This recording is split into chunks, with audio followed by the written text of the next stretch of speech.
जय हिंद दोस्तों, एफडी के सीरीज में हम बात करने वाले हैं टीडीएस कटने से कैसे बचें। हमने ऑलरेडी टीडीएस कब कटता है आपको बता दिया है, लेकिन अगर आप टीडीएस नहीं कटवाना चाहते हैं और आपका ब्याज जो 40,000 रुपये नॉर्मल व्यक्ति के लिए और 50,000 रुपये सीनियर सिटीजन के लिए उससे ज़्यादा जा रहा है तो भी दोस्तों आपका टीडीएस नहीं कटेगा अगर आप एक फॉर्म बैंक के अंदर जमा करवा देते हैं। ये फॉर्म दोस्तों दो तरह के होते हैं, फॉर्म 15G और फॉर्म 15H। 15G का मतलब दोस्तों G छोटा है और H बड़ा है, तो G है वो 60 साल से कम वालों के लिए है और जो H है वो 60 साल से ज्यादा वालों के लिए है। ये एक रिक्वेस्ट होती है, एक डिक्लेरेशन होता है for non deduction of TDS कि मेरा टीडीएस ना काटा जाए। क्यों ना काटा जाए? क्योंकि मेरी जो इनकम है वो बेसिक एग्जम्पशन लिमिट से कम है। बेसिक एग्जम्पशन लिमिट क्या होती है?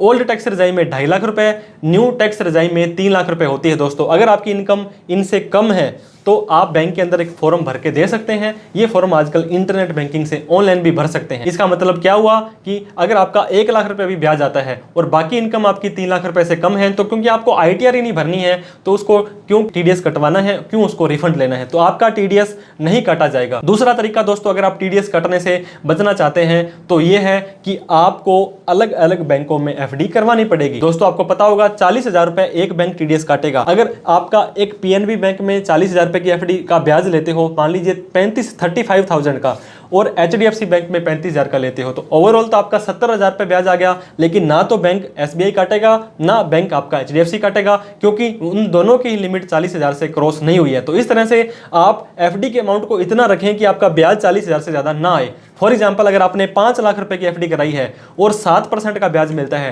तो एक साल में आपको 35,000 का ब्याज मिलेगा जिस पे टीडीएस नहीं कटना है। और मजे की बात दोस्तों, दोनों ही बैंक के अंदर आपका 5-5 लाख रुपए सेफ हो जाएगा। अगर एक ही बैंक में 10 लाख की एफडी करवाते तो अगर वो बैंक डूब जाता, मिस हैपनिंग हो जाती, तो सिर्फ आपको 5 लाख रुपए मिलते। और दो बैंकों में अलग अलग कराई होगी तो दोनों वाले टीडीएस में नहीं काटेंगे और दोनों के ही अंदर 5-5 लाख रुपए आपके सेफ रहने वाले हैं, सुरक्षित रहने वाले हैं। तो इस तरह से आप टीडीएस कटने से बच सकते हैं। लेकिन दोस्तों फिर भी जाने अनजाने में गलती से फॉर्म 15G आप जमा नहीं कर पाए या जमा करने के बाद में बैंक ने आपका टीडीएस काट लिया है, तो आप अपनी साल खत्म होने के बाद में इनकम टैक्स की रिटर्न भरें। ओल्ड टैक्स रजाई में 5 लाख से कम इनकम है, न्यू टैक्स रजाई में 7 लाख से कम इनकम है, तो आईटीआर भर के आप अपना रिफंड ले सकते हैं। तो इस तरह से दोस्तों आपको टीडीएस कटने से बच सकते हैं। हमने टेलीग्राम पर और व्हाट्सएप पर चैनल बना रखे हैं, उनको भी फॉलो करना ना भूलें। किसी भी तरह की प्रोफेशनल हेल्प के लिए आप हमें याद कर सकते हैं। वीडियो देखने के लिए बहुत बहुत धन्यवाद। Thank you so much. जय हिंद, जय भारत।